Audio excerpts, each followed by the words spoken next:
Every day, Leo walked home from school. But today was different. Wait. What is that sound? Hello? Is someone there?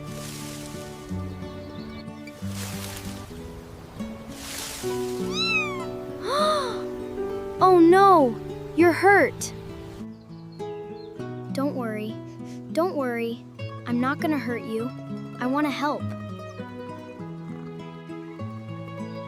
Don't worry, little guy. I will take care of you. It's okay. I've got you now. Almost there! Almost there!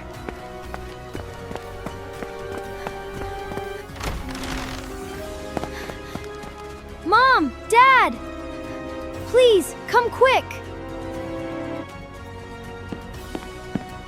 Leo, what happened? Oh my, is that a cat? I found him. His leg is hurt. Please, can we help him? Okay, let's take a look together.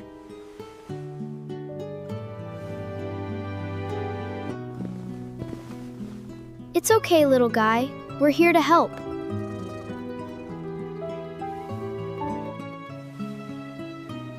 You did a good thing today, Leo. Not everyone would stop to help. I couldn't just leave him. He needed me. The next morning, the family took the cat to the animal doctor.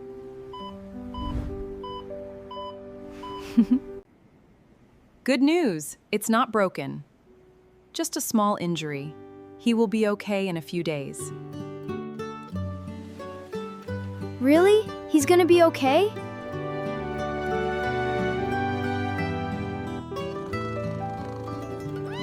Yes, and it looks like he already has a wonderful new friend. Days passed. The little cat grew stronger. He began to walk, then run, then play. I'll call you Buddy. Buddy followed Leo everywhere, to the kitchen, to his room, even to the front door every morning. I'm so glad I stopped that day. You're my best friend now. Sometimes, the smallest sound can lead to the biggest kindness, and sometimes, one small decision can change two lives forever.